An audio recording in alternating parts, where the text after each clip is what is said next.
Y siempre tenemos que llegar a este lugar con esa expectativa de que el Señor cambie nuestra vida, de que el Señor nos transforme.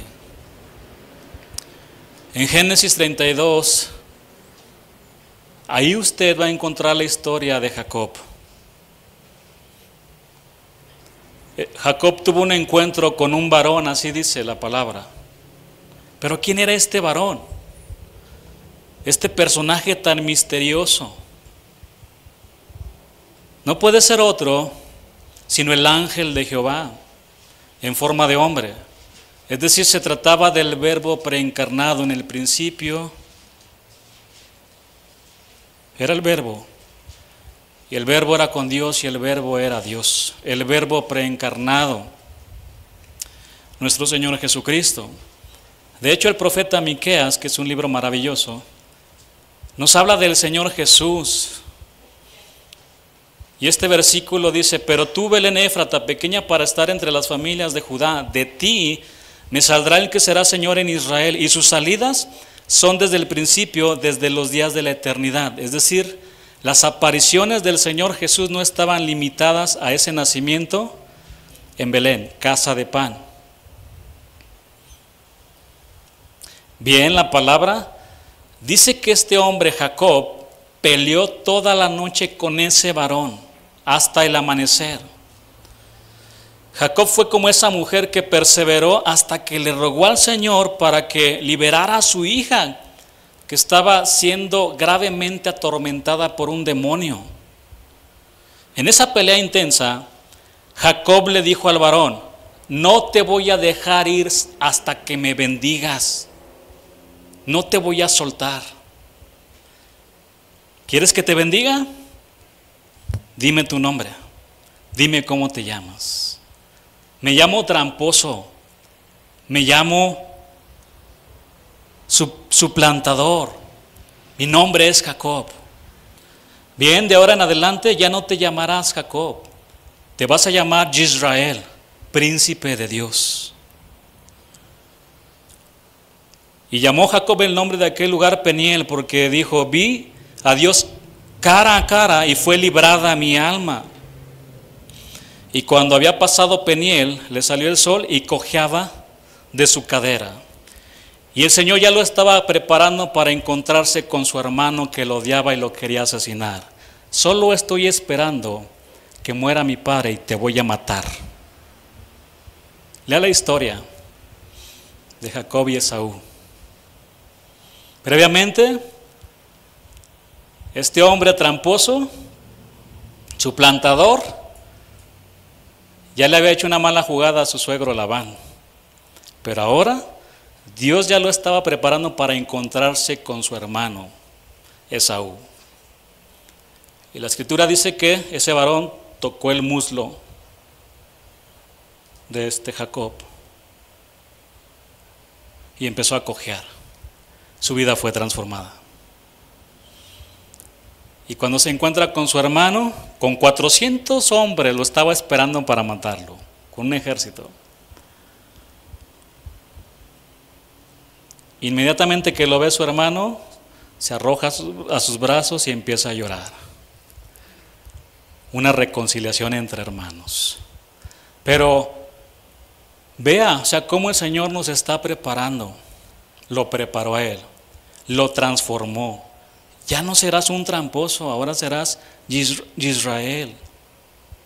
Tu nombre es diferente. Mis hermanos y amigos, la mayor bendición que podemos tener no es un carro, no son las cosas materiales. La mayor bendición que podemos tener es ser transformados por el poder de Dios, por el poder de su palabra. ¿Cuántos hombres antes de conocer al Señor eran duros, difíciles, que odiaban la palabra, odiaban a los cristianos, como Saulo de Tarso, que respiraba amenazas en contra de los cristianos, los del camino. Así dice el libro de Hechos de los Apóstoles, respirando amenazas. Pero cuando se apareció el Señor Jesús, lo transformó para siempre, y ese hombre pudo escribir tantas cartas que tenemos aquí en la Biblia y escribir tantos versículos maravillosos, porque para mí el vivir es Cristo y el morir es ganancia. Porque si muero, muero para Él, y si vivo, vivo para Él. Ese hombre se entregó, pero fue transformado por el poder de Dios. Desde que entramos a este lugar, debemos venir con la entera disposición y disponibilidad de ser cambiados por el Señor. Y esa transformación, mi hermano, escuche, comenzará cuando pongamos por obra la palabra de Dios. Amén. Cuando obedezcamos sus mandamientos. Quiero compartirles este tema: niños consagrados a Dios. ¿Cuántos quieren que sus hijos, sus niños, sean consagrados a Dios, dedicados, santos para Dios? Mujeres santas que honren al Señor, hombres santos que amen la palabra. En número 6 encontramos el voto de los nazareos. El voto nazareo era un voto muy especial, que no debía tomarse a la ligera, era algo muy serio. Y este voto duraba un tiempo limitado. Por cierto, déjeme exhortarle en amor aquí. A veces nos hace falta más seriedad en nuestra vida cristiana. ¿Sí se ha dado cuenta o no? Muchos no son serios para seguir al Señor. No somos serios para estudiar la palabra, etcétera. Y si nosotros no somos serios con Dios, ¿usted cree que nuestros niños van a ser serios? Por supuesto que no. La palabra nazareo se relaciona con el término hebreo nezer, el cual tiene dos significados: voto y corona o diadema.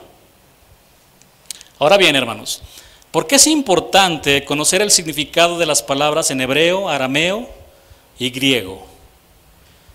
Porque son idiomas que tienen mucha riqueza. Por ejemplo, el griego. Nosotros en el español podemos decir: yo amo a mi perro, yo amo a mi hermano, yo amo el fútbol. Pero en el griego no se usa únicamente una palabra, se utilizan varias. Yo te agapao, yo te fileo, estorge, eros, el amor de pareja. Por eso es que nosotros tenemos que estudiar estos idiomas.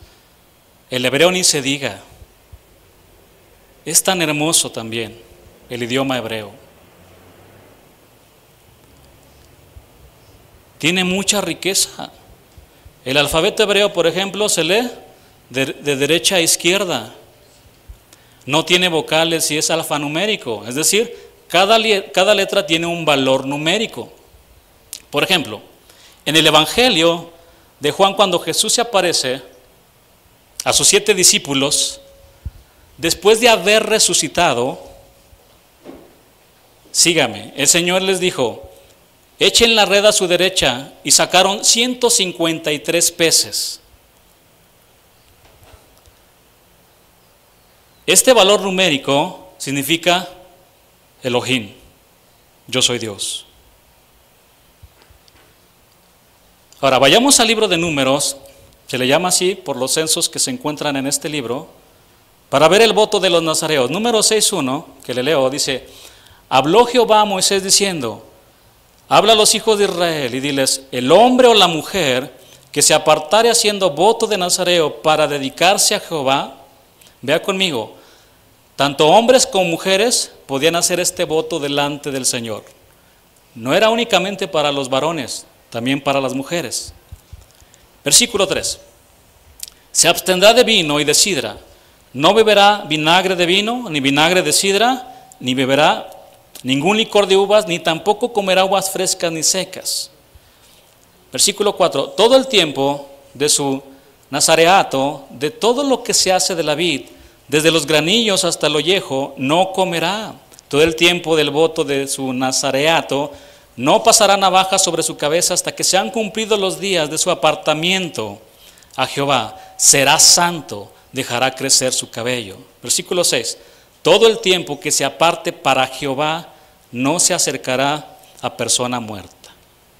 Un nazareo no podía cortarse el cabello, ni comer ningún producto de la vid, y debía evitar el contacto con cualquier persona muerta para no contaminarse.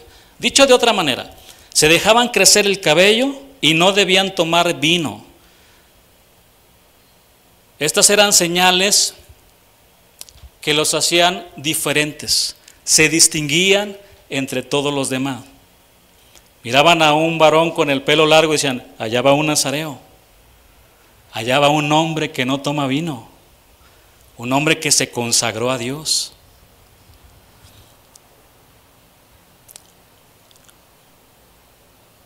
No se podían contaminar. Esto incluía que cuando morían sus propios familiares, no podían estar cerca de ellos en los sepelios. Qué duro era eso para ellos, ¿no? Si acaba de morir mi papá, no puedo ir. No puedo ir. Versículo 7 dice, ni aun por su padre, ni por su madre, ni por su hermano, ni por su hermana, podrá contaminarse cuando mueran, porque la consagración, neser, es el original, para esta palabra consagración, de su Dios tiene sobre su cabeza. La palabra aquí consagración, neser, es la misma que se utiliza para la mitra o diadema del sumo sacerdote, que vamos a estudiar más adelante. Tanto la diadema sacerdotal como el cabello sin cortar eran un recordatorio al pueblo de estas personas al servicio de Dios. Este voto, sin lugar a duda, desafiaba a hombres y a mujeres a seguir a Dios Keleb, de todo corazón, de todo corazón. Número 6:8 dice, todo el tiempo de su nazareato será santo, será kadosh, dedicado, consagrado. ¿Para quién? Para Jehová, para Dios. Todo el tiempo de su nazareato se refiere al periodo de consagración que hacían delante de Dios. Cuando cumplían con su tiempo de nazareato, ofrecían 3 sacrificios de animales: holocausto, todo quemado, es lo que significa, expiación y ofrenda de paz. Usted puede encontrar todo esto en Levítico, las ofrendas levíticas, no tengo el tiempo. Además de la ofrenda de cereal y libación. Finalmente, se rapaban la cabeza y el cabello lo quemaban sobre el altar. Su cabeza sin rapar había señalado su consagración a Dios, y ahora al echar su cabello al fuego, se entregaba simbólicamente también al Señor. En estos 8 versículos, por lo menos tenemos 8 palabras que están relacionadas con la consagración al Señor. Apartar, dedicar, nazareato, santo, nazareo. Podemos seguir. Esto nos habla, hermanos, de que aquel hombre o mujer que hiciera esta expresión pública tenía la firme decisión de ¿qué? De vivir en santidad. De vivir en santidad. Gracias por sus oraciones, pero el Señor ya está poniendo la próxima serie que voy a darles. Caminar en santidad. Y cuando nosotros tocamos estos temas importantísimos, que no es lo mismo que ser un fanático, nada de eso. Vamos a tratar de explicar lo que dice la palabra. Pero ¿cuánto hace falta que se hable de santidad, de consagración, de apartarnos para Dios? La palabra dice que Juan el Bautista y Sansón fueron nazareos desde el vientre de su madre. Las historias de su consagración tienen En común que las mamás en este caso eran estériles. La esposa de Zacarías, Elizabeth, era estéril. Y la esposa de Manoah también lo era. No podían tener hijos. Que dicho sea de paso, era algo terrible para una mujer en aquellos tiempos no tener hijos. Pensaban que estaba una maldición sobre ella. Era algo terrible. Usted lo puede ver en la historia de Ana. Cuánto sufría por no tener un hijo. Dios dijo de estos dos hombres: serán mis consagrados. Ahora vaya conmigo al libro de los Jueces, Jueces 13:1 al versículo 5.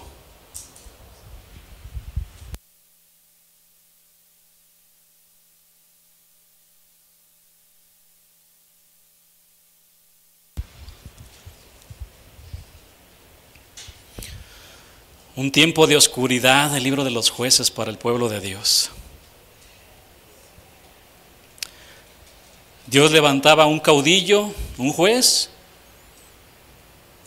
para librarlos, y otra vez hacían lo malo delante de Jehová. Jueces 13:1 dice: los hijos de Israel volvieron a hacer lo malo ante los ojos de Jehová, y Jehová los entregó en mano de los filisteos. ¿Por cuánto? 40 años, hermano, 40 años. Y había un hombre de Sorá, de la tribu de Dan, el cual se llamaba Manoah, y su mujer era estéril y nunca había tenido hijos. A esta mujer apareció el ángel de Jehová, esta figura misteriosa, y le dijo: he aquí que tú eres estéril y nunca has tenido hijos, pero concebirás y darás a luz un hijo. Ahora pues, no bebas vino ni sidra, ni comas cosa inmunda. ¿Ya notó lo que leímos también en el voto de los nazareos? No bebas vino ni sidra, ni comas cosa inmunda. Sin embargo, aquí se lo está diciendo a la mamá, el ángel de Jehová. Yo no sé por qué los ángeles siempre se le aparecen a las mujeres, pero por lo regular siempre las mujeres en la Biblia ven a los ángeles. Versículo 5. Pues he aquí que concebirás y darás a luz un hijo, y navaja no pasará sobre su cabeza, porque el niño será nazareo a Dios desde su nacimiento, será consagrado a Dios. Y él comenzará a salvar a Israel de mano de los filisteos. El nezer, o el nazareato de Sansón a su Dios, estaba sobre su cabeza. Mi hermano, la fuerza de Sansón no estaba en su cabello. Dime, Sansón, ¿dónde está tu fuerza? Queremos saber. Le dijo Dalila: quiero saber dónde radica tu fuerza. Cuando me corten el cabello, perderé toda mi fuerza. ¿Realmente su poder estaba en el cabello? No, estaba en su consagración a Dios. Pero en una noche de pasión, Sansón entregó lo más valioso que tenía: su consagración. Todos conocemos cómo terminó la vida de Sansón. Literalmente fue un juguete en las manos de los filisteos. Traigan a Sansón. Ya le habían sacado los ojos. Tráiganlo, queremos jugar. Así juega el pecado con nosotros, hermanos. Cuando vivimos agradando al mundo, las cosas de este mundo, la vanagloria de la vida, los deseos de los ojos, los deseos de la carne.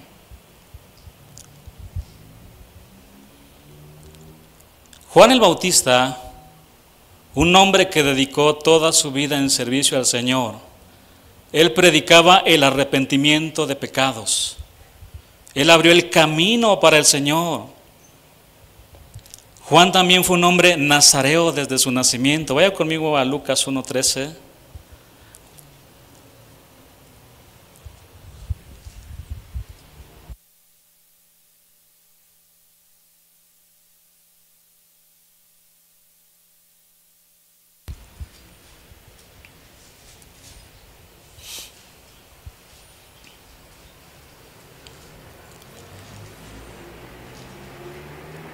Pero el ángel le dijo, seguramente era el ángel Gabriel, el ángel mensajero por excelencia de Dios,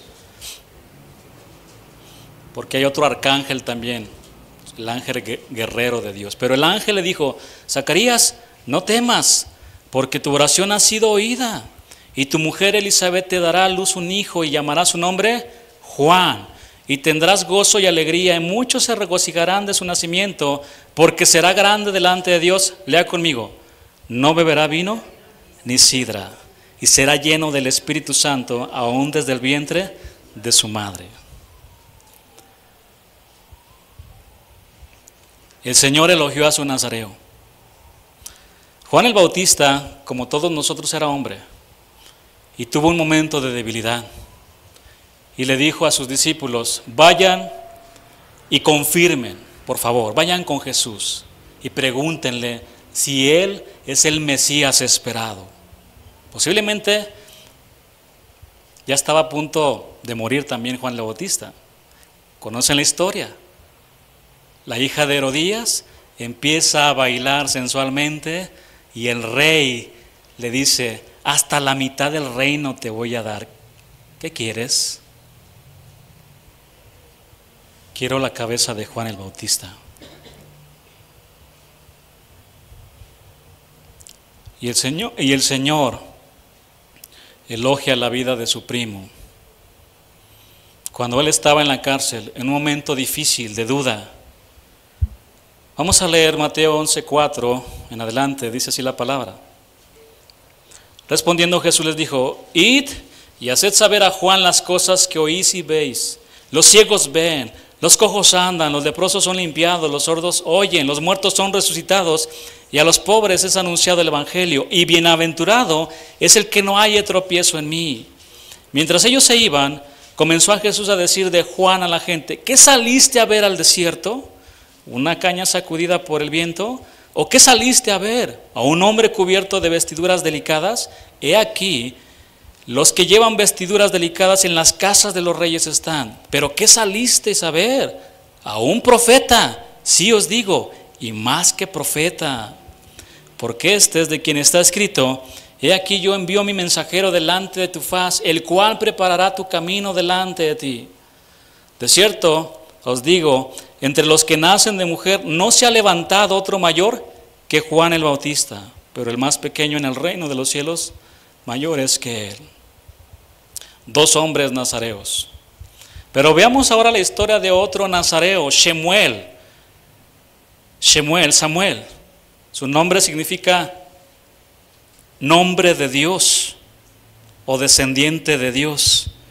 Primera de Samuel, decimos incorrectamente Primera de Samuel, porque se tiene que decir primer libro de Samuel. Dice así: y todo Israel, desde Dan hasta Berseba, conoció que Samuel era fiel profeta de Jehová. Es decir, desde el norte hasta el sur de Israel conocían que Samuel era un verdadero profeta de Dios.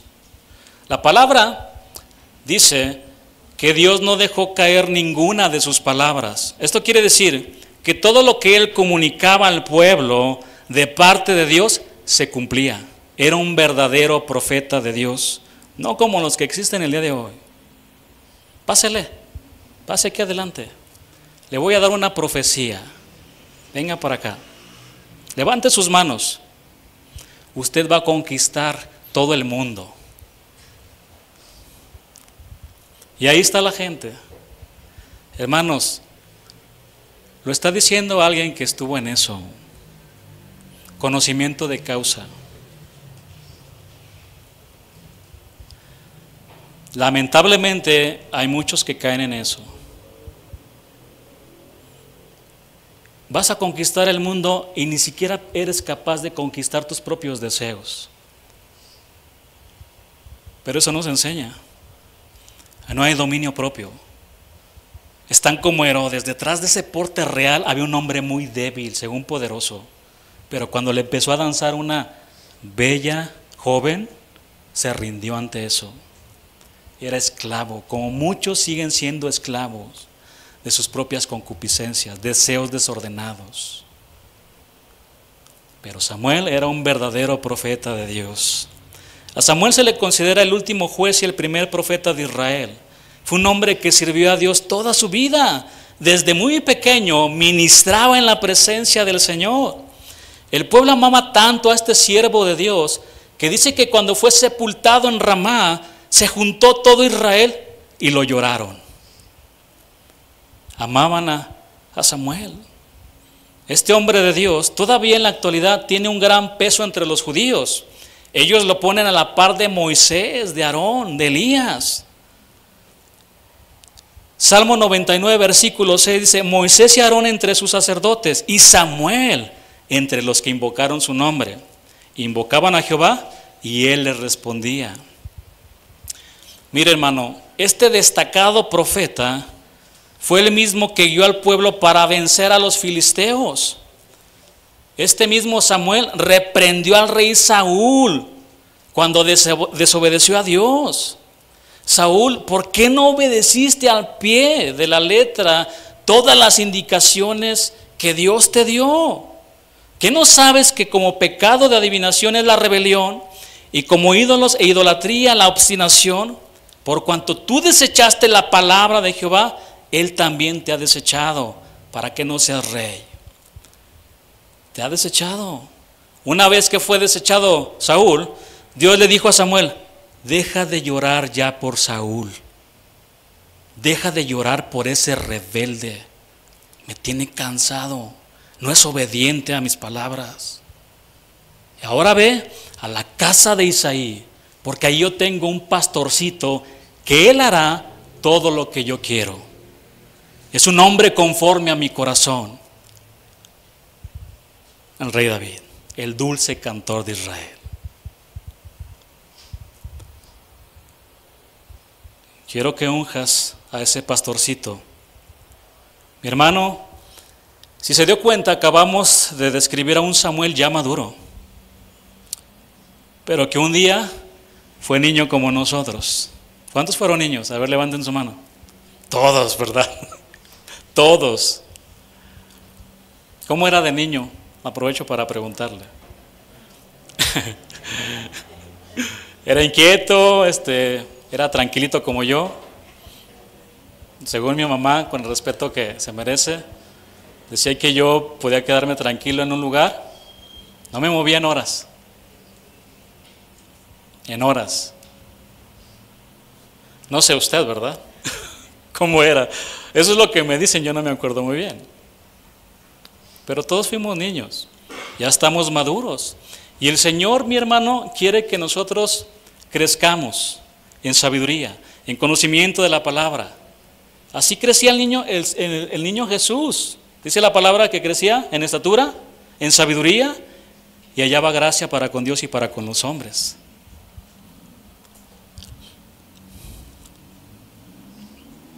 Pero un día Samuel fue niño, pero un niño consagrado a Dios.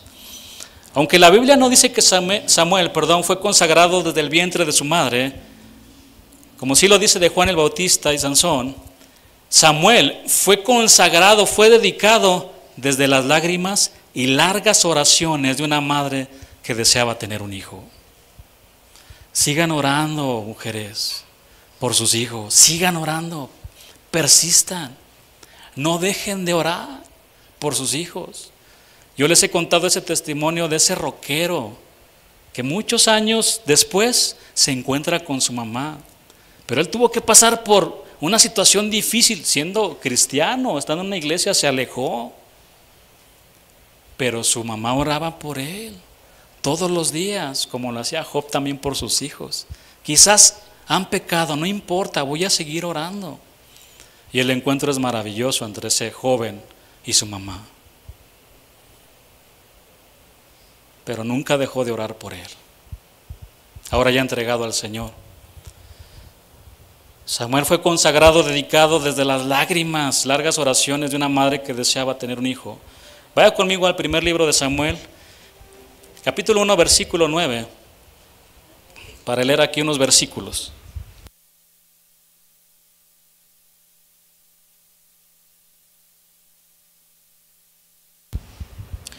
Y se levantó Ana después que hubo comido y bebido en Silo, y mientras el sacerdote Elí estaba sentado en una silla junto a un pilar del templo de Jehová, ella con amargura de alma oró a Jehová y lloró abundantemente. Versículo 11. e hizo voto diciendo: Jehová de los ejércitos, si te dignares mirar la aflicción de tu sierva, y te acordares de mí, y no te olvidares de tu sierva, sino que dieres a tu sierva un hijo varón, yo lo dedicaré a Jehová todos los días de su vida. Vea lo que dice el versículo: y no pasará navaja sobre su cabeza. Qué importante es que los padres dediquen sus hijos al Señor. Vamos a hacer ya próximamente una dedicación, una presentación de bebés, por si alguno quiere presentar a su niño. Pero lo vamos a presentar delante de Dios. Esto no es un acto religioso, mi hermano, va más allá, como lo vamos a estudiar en estos versículos también. Pero qué importante es que los papás dediquen sus hijos al Señor. Hoy más que nunca los niños deben ser instruidos en los caminos de Dios. Pero ¿cómo le hago, pastor? No sé, y es válido, hermano. No sé cómo hacerle. Pues seamos como Manoah. No lo sabemos todo en la vida. Pero Manoah le dijo al ángel de Jehová: enséñame lo que hayamos de hacer con el niño que ha de nacer. ¿Cómo debe de ser la manera de vivir del niño? ¿Cómo se debe de conducir? ¿Y qué debemos de hacer con él? Eso fue lo que le dijo Manoah.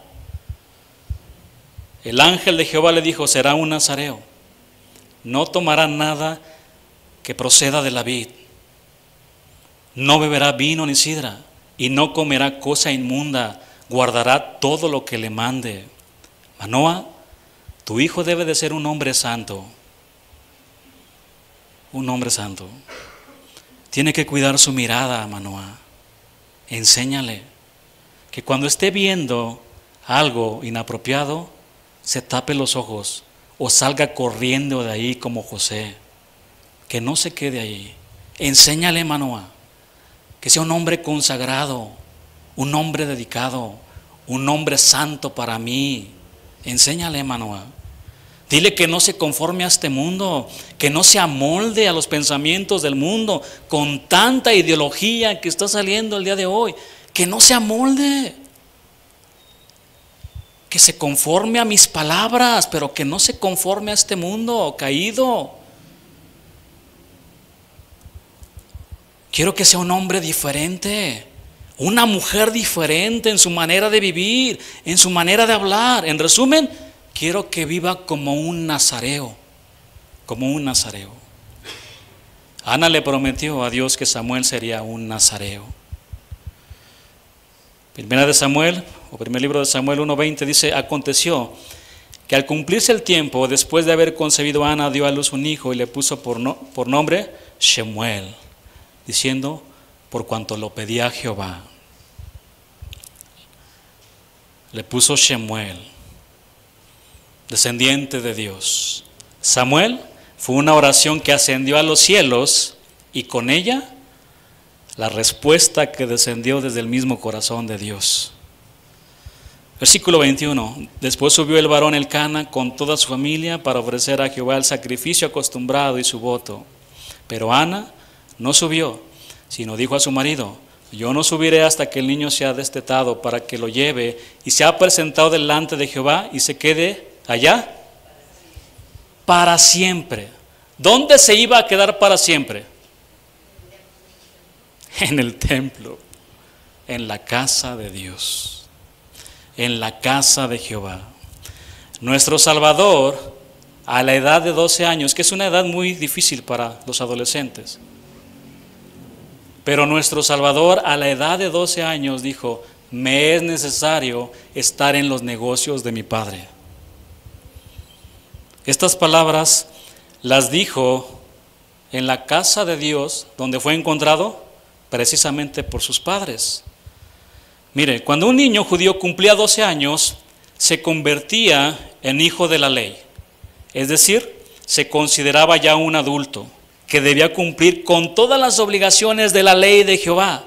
Por eso vemos aquí al pequeño Yeshua en el Evangelio de Lucas viajando con sus padres para celebrar el día de la Pascua, a esa edad. Que por cierto, millares viajaban de muchas partes para celebrar la fiesta de la Pascua. Se calcula que la cantidad de los visitantes estaba cercana a los 100,000. Por eso, Era muy fácil que se les perdiera entre las caravanas. ¿Y dónde está el pequeño Yeshua? Pues yo pensé que estaba contigo, me dijo, ¿verdad, José a María? Estoy inventando un poquito la historia, ¿no? Pero era muy fácil que se perdiera.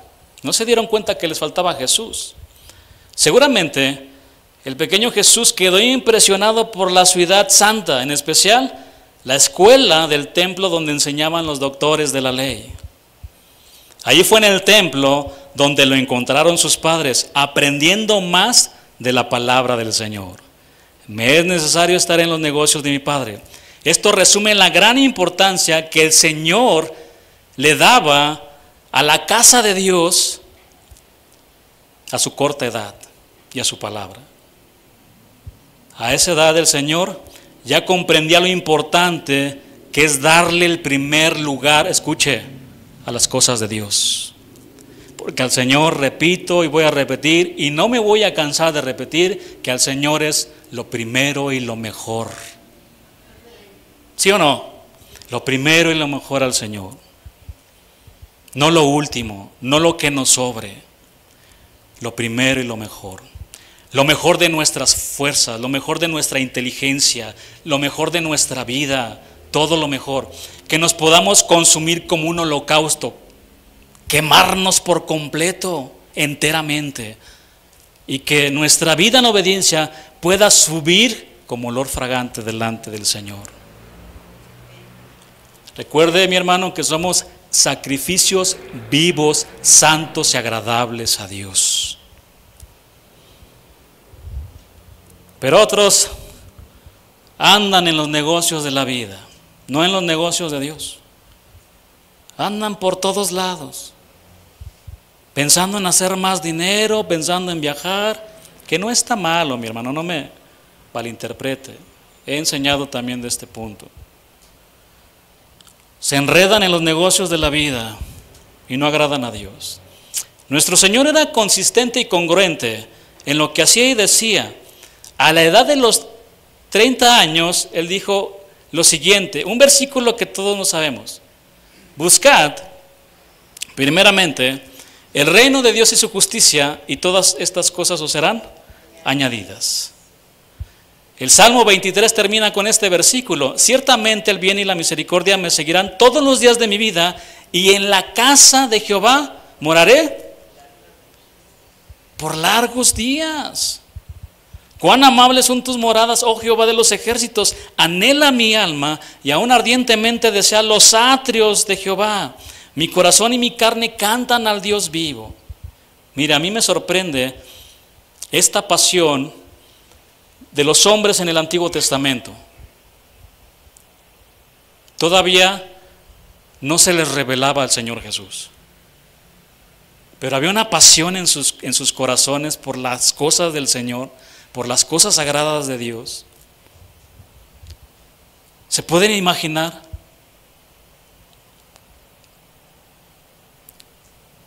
Que el Señor Jesús se les hubiera presentado o lo hubieran conocido también. Si el salmista David puede escribir, no sé, más de la mitad de los salmos, cuando veo los cielos, obra de tus dedos, veo la gloria, Señor. Cuentan de tu gloria, de tus proezas. ¿Se puede imaginar a ese pastorcito viviendo en esos tiempos? Cuidando a sus ovejas, miraba a los cielos y decía, wow, la gloria de Dios.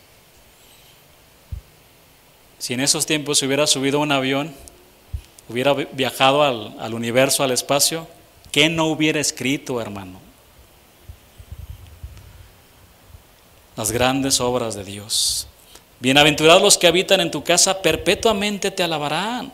Una cosa he demandado a Jehová, esta buscaré insistentemente, que esté yo en la casa de Jehová todos los días de mi vida. ¿Para qué? Para contemplar la hermosura de Jehová y para inquirir en su templo.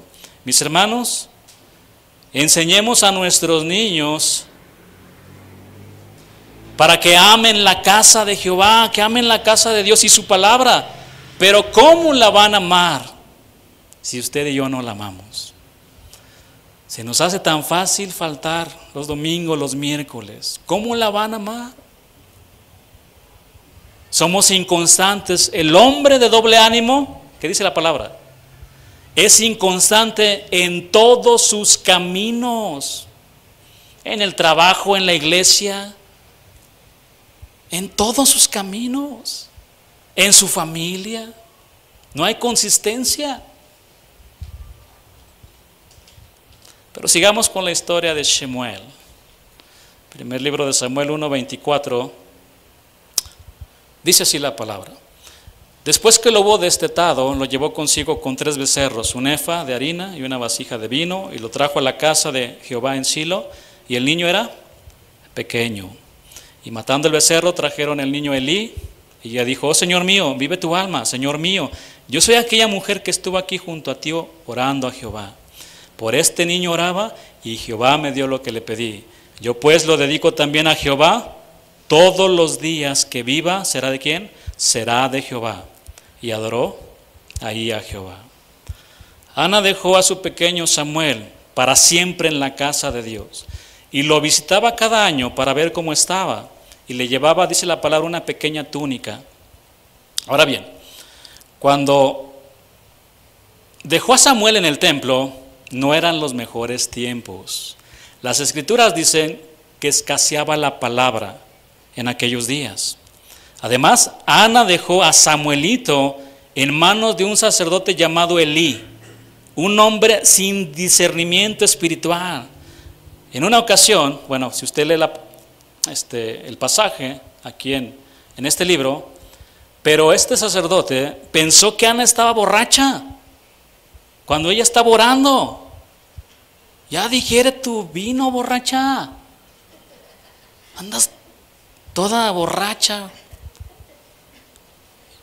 Y le costó mucho entender que Dios estaba llamando a Samuel. Samuelito escuchó la voz de Dios que lo llamaba por su nombre, Samuel. Respondía a su corta edad: heme aquí.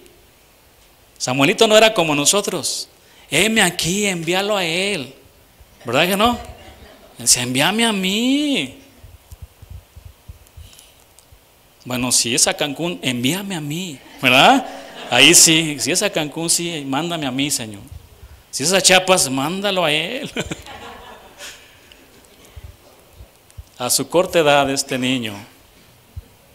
Pero le faltaba madurar. Escuchaba la voz de Dios, pero no, todavía le faltaba. Por eso se acercó al sacerdote. Escuchaba la voz de Samuel y corría rápido con Elí, chiquito. Corría con él. Aquí estoy, le decía. ¿Qué pasa con este niño? Se me hace que este niño está loco, ¿no? No discernía que Dios lo estaba llamando. Fue hasta la tercera ocasión que se dio cuenta y dijo: ya te está hablando el Señor. Cuando Él te hable, le vas a decir: heme aquí, tu siervo escucha. Pero no podía discernir todavía este sacerdote Elí. Además, este sacerdote era un padre permisivo con sus hijos. ¿Quiénes eran sus hijos? Que por cierto eran impíos, y dice la palabra que no tenían conocimiento de Jehová, y eran sacerdotes de Jehová. ¿Cómo es que no conocían a Dios? Exactamente. No tenían conocimiento de Jehová, fornicaban con las mujeres en el tabernáculo de reunión. ¿Cuántas historias hay dentro de iglesias cristianas? Tristemente lo digo con dolor en mi corazón. ¿Y sabe dónde más se da ese tipo de pecado? Entre los de la alabanza. ¿Sí o no? ¿Me equivoco? Sí hay ejemplos en la actualidad también.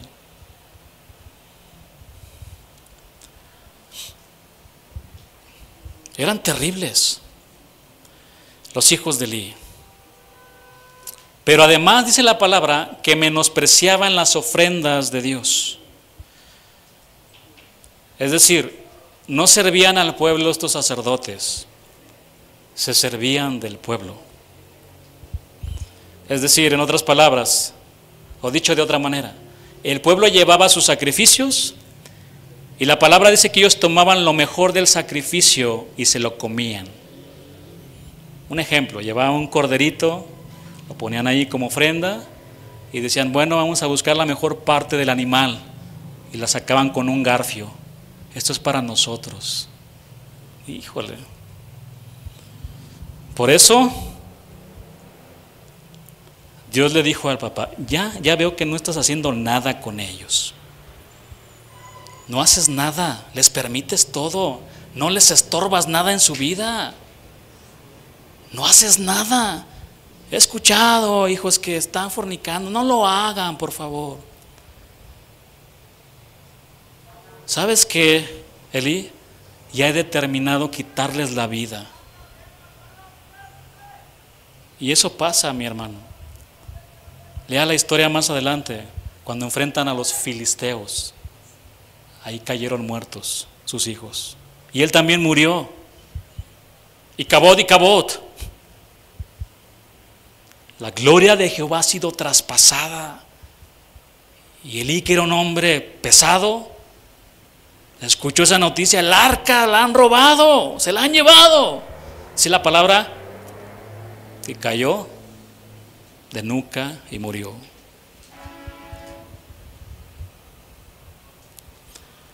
En medio de tanta oscuridad, y esto lo demuestra el versículo 2 del capítulo 3, que dice así: y aconteció un día que estando Elí acostado en su aposento, cuando sus ojos comenzaban a oscurecerse, de modo que ya no podía ver. En esa densa oscuridad, y mientras los hijos de Elí hacían tantos males, escuche esto, mi hermano, hay una velita encendida de esperanza. Samuel no se contaminó y vivió como nazareo sirviendo a Dios. Vaya conmigo ahí ahora al capítulo 2, versículo 11, para seguir leyendo la palabra.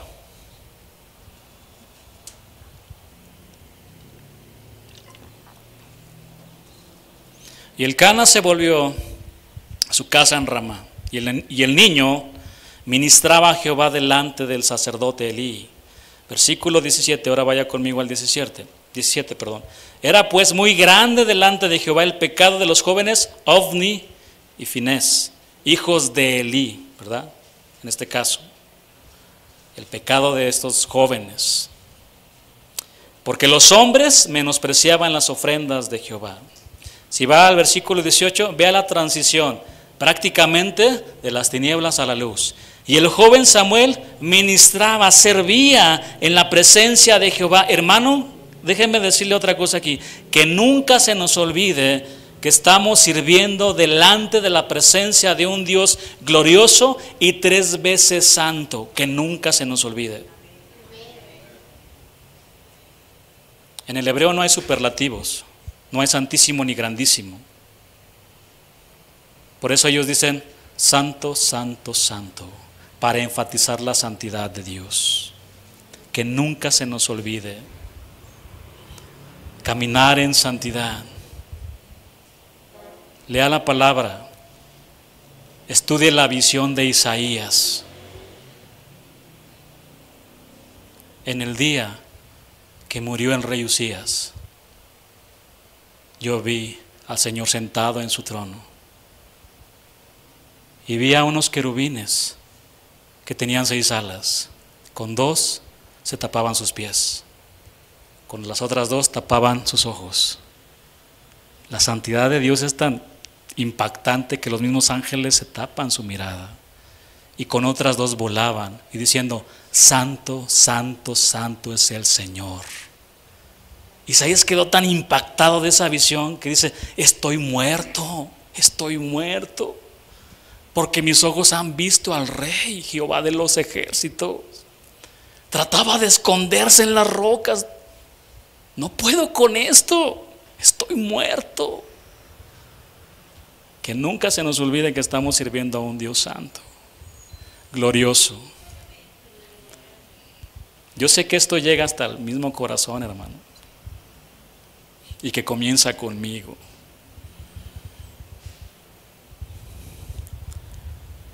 Yo puedo recordar una enseñanza del pastor Álvaro hace ya muchos años. Con su manera de enseñar la palabra, ustedes lo conocen. Y en una ocasión estaba enseñando un mensaje y yo sentía que en los huesos me estaba quemando algo. Sentía que me estaba quemando y no podía soportar. Yo no sé usted qué ha sentido, pero yo he sentido eso. Y el joven Samuel ministraba en la presencia de Jehová, vestido de un efod de lino. El nazareíto, Samuelito, servía al Señor vestido con un efod de lino. Para entender qué era un efod, necesitamos ir a los libros de Éxodo, Levítico y Deuteronomio. No tenemos el tiempo, les voy a explicar algo. Ahí se nos habla acerca de las vestiduras santas de los sacerdotes, que estaban compuestas por el pectoral, por el efod, el manto, la túnica bordada, la mitra y el cinturón. Voy a explicar brevemente. El pectoral representa el amor y la justicia de Dios. Ese amor que es fundamento y fuente del trato de Dios con los hombres, en que siendo aún pecadores, Cristo murió por nosotros. Un amor soberano y elección de gracia que han sido conducidos a un lugar de reposo en el seno divino. Sobre el pectoral había 4 hileras de piedras preciosas, 3 piezas en cada hilera, en total eran 12 piedras. Estas piedras eran de varios colores y montadas en engaste de oro. Estas piedras brillaban en el corazón del sacerdote. Estas 12 piedras preciosas representan las 12 tribus de Israel. Y todo esto nos habla de que Dios siempre lleva en su corazón a su amado pueblo. Un comentarista dijo al respecto: cuando améis, no digas Dios está en mi corazón, sino más bien yo estoy en el corazón de Dios. La mitra era un tipo de turbante de lino fino que le enrollaban alrededor de su cabeza, que tenía una lámina de oro en la frente que decía: ¿santidad a quién? Santidad a Jehová. Nuestra santidad comienza ¿dónde? En nuestra mente, en nuestra manera de pensar. Ahí comienza, mi hermano. Que era una exhortación, esta mitra, al pueblo para que proclamara el carácter santo de Dios y al mismo tiempo vivieran en santidad. En toda vuestra manera de vivir, vivan en santidad, porque sin santidad nadie verá al Señor. El efod era una especie de túnica corta que se componía de 2 partes. Estaban unidas en los hombros por las hombreras y ceñidas estas con un cinto de lino fino, trabajado con hilos de color azul, púrpura y carmesí, con hilos de oro entretejido. Era una prenda utilizada únicamente por el sumo sacerdote y formaba parte de la vestimenta que le permitía comunicarse con Dios y conocer su voluntad. Era la prenda que traía Samuelito, un efod. El cinto del efod. El cinto en este caso formaba parte del efod, servía para unirlo al sacerdote junto con las piedras. Así vemos que el cinto unía con las 12 tribus representadas en el pectoral, la deidad, es lo que significa oro, el origen celestial de Cristo, color azul, la realeza, púrpura, el sacrificio carmesí y la humanidad y ministerio servicial, lino torcido. El cinto pues como símbolo nos muestra a Cristo sirviendo constantemente a su pueblo. El manto azul del efod. El manto azul era una prenda que se colocaban encima de la túnica blanca y colgaba desde los hombros, estando debajo del efod, siendo más larga que y formaba parte del mismo. Servía para que Aarón ministrara en su oficio sacerdotal. Tenía unos bordes inferiores de los cuales colgaban campanillas de oro intercaladas con las granadas en igual número. Estas granadas y campanillas hablan del servicio y adoración. Las campanillas tenían el propósito de llamar la atención del pueblo al solemne e importantísimo oficio que los sacerdotes estaban ministrando, para que todos tuvieran su corazón dedicado al servicio y al mismo tiempo para mantener a Aarón consciente de que estaba ministrando en la presencia de un Dios santo y por lo tanto no debía venir a su presencia sin la debida reverencia. Pero vemos algo más: aquellas campanillas eran también testimonio de vida. El sonido de las campanillas era escuchado por Dios cuando el sumo sacerdote entraba y salía del santuario. El sumo sacerdote no podía moverse sin anunciar con aquel dulce murmullo que estaba en la presencia de Dios. Si había silencio, significaba que el Señor le había dado muerte al sacerdote por algún pecado no confesado. Según los rabinos, se ataba una soga al pie del sumo sacerdote para poder sacarlo fuera del santuario en el caso de su repentina muerte. Si no estaba bien, ya no se escuchan las campanillas, sáquenlo. La túnica blanca. Ana le llevaba una túnica blanca o una túnica a Samuelito. Esta túnica de lino, de hechura bordada primorosamente con una blancura incomparable y de la más fina calidad, formaba parte de la ropa interior que debía vestir el sacerdote y era la primera pieza que se ponía. Para ver el tejido de la túnica tenían que acercarse bien al sumo sacerdote de la misma forma. Nosotros tenemos que acercarnos a Cristo para contemplar su belleza y su hermosura. La blancura de esta túnica es tipo del carácter justo de nuestro sumo sacerdote y nos muestra su pureza desde la cabeza a los pies. La blancura de lino sugiere aquí la justicia perfecta con la cual estamos revestidos todos los hijos de Dios como sacerdotes. ¿Somos nación santa? Real sacerdocio. Nosotros somos ahora los sacerdotes. Cristo teje por su gracia nuestra vestidura sacerdotal. Por la fe nos la ponemos y así quedamos aptos para ejercer nuestro servicio aquí en la tierra y para entrar en el palacio celestial.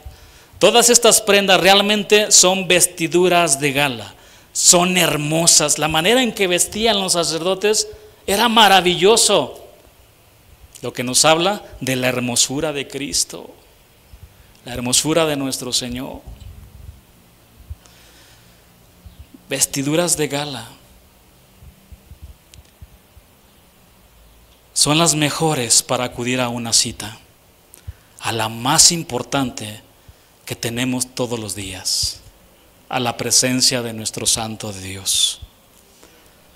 En toda esta vestimenta santa del sacerdote, que eran llevados para honra y hermosura, encontramos a Cristo. Por cierto, dentro de la vestimenta de los sacerdotes nunca se mencionan zapatos ni sandalias. Ellos ministraban descalzos, pues esta era una señal de respeto por la habitación de Dios. ¿Cómo se ha perdido el respeto por Dios? Por la palabra de Dios. Hasta en las iglesias a veces tradicionales hay respeto, todos guardan silencio, ¿verdad? Pero se ha perdido esa reverencia en ocasiones. Además, los sacerdotes debían de purificarse antes de oficiar como tales. Es decir, eran lavados con agua, rociados con sangre. Colocaban un poco de esa sangre en su oído derecho. Es decir, consagraban sus oídos para escuchar a Dios. También llenaban su pulgar derecho con sangre, lo que significa nuestro servicio santo delante de Dios. Y además colocaban también sangre sobre su pulgar del pie derecho, es decir, caminaban en santidad.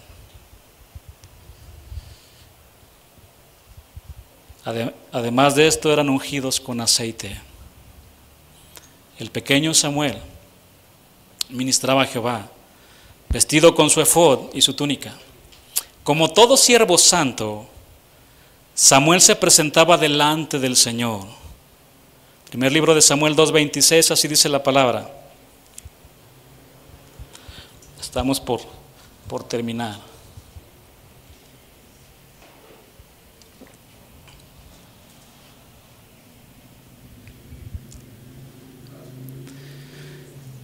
Y el joven Samuel,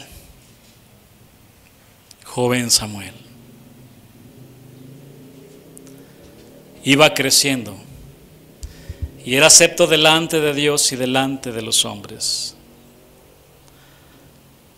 Al joven Samuel le tocaron unos tiempos muy difíciles,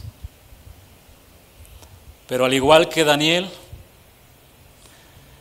él propuso en su corazón no contaminarse con la comida del rey, con la comida del mundo. Los tiempos son muy difíciles el día de hoy para nosotros. Los tiempos para los niños, para los jóvenes, en 10 años, 20 años, esto es una avalancha, hermano, que se viene con todo. Nos van a prohibir a nosotros hablar de esto. Ni siquiera vamos a poder decir, es que la bandera de arcoíris, no vamos a poder ni decirlo. En Europa, en algunos lugares, ya han metido a pastores a la cárcel, simplemente por predicar la palabra de Dios. Es lo que dice la palabra. Pero a ellos les va a tocar una situación muy diferente a la nuestra, muy diferente. ¿Cuántos quieren que sus niños, que sus hijos sean consagrados a Dios? Yo creo que todos, ¿no? Dedicados al Señor. ¿Qué cree mi hermano? Sus hijos también quieren padres consagrados. Desean.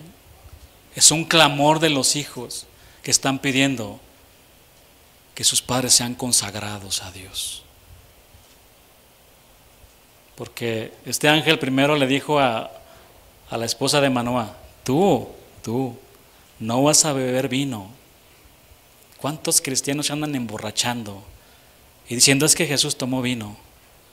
Es que Pablo le recomendó vino también a Timoteo. Sí, pero por causa de sus enfermedades. ¿Cuántos cristianos conoce usted que se emborrachan?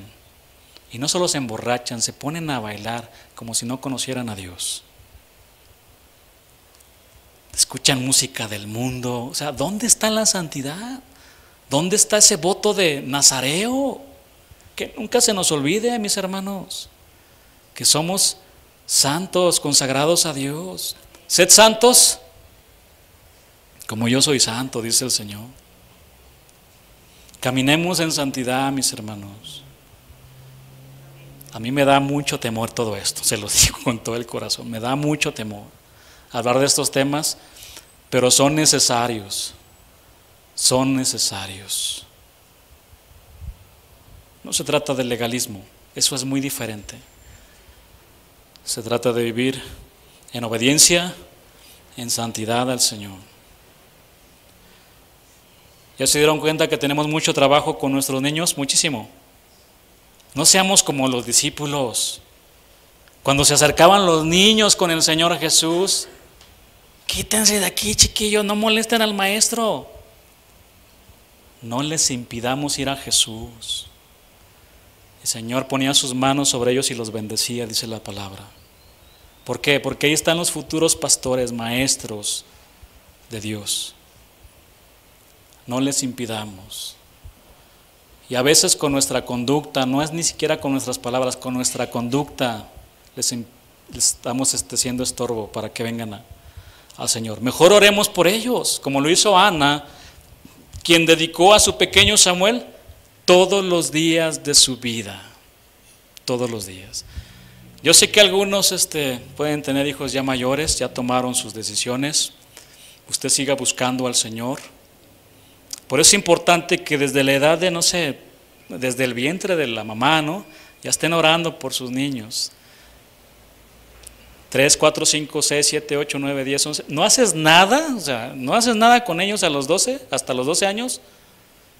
Ya no vas a poder hacer mucho cuando tengan 18 años. ¿Cuál es la actualidad el día de hoy en las universidades?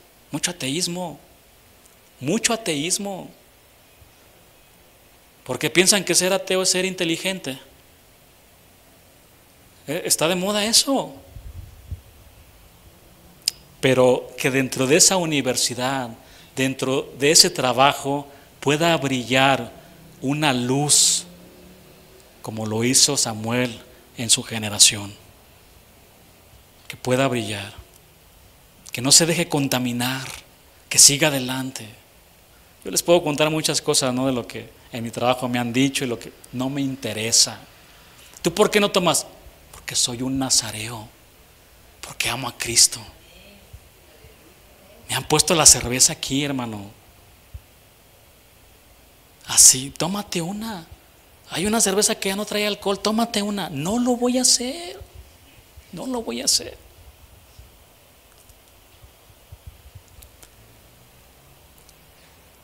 Nuestros niños nos necesitan. Familias consagradas, dedicadas a Dios, que amen la casa de Jehová, que amen la palabra. Vamos a darle gracias a Dios por lo que el día de hoy nos enseñó. Póngase sobre sus pies y vamos a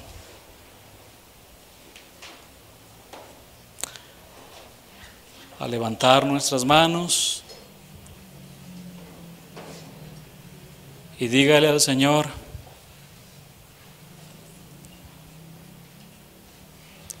te amo porque tú me amaste a mí primero. Te adoro por lo que tú eres, Señor, no por lo que tú me das. Y te alabo por las cosas maravillosas que has hecho en mi vida. Señor, gracias te damos por tu palabra. Te pido que sigas obrando.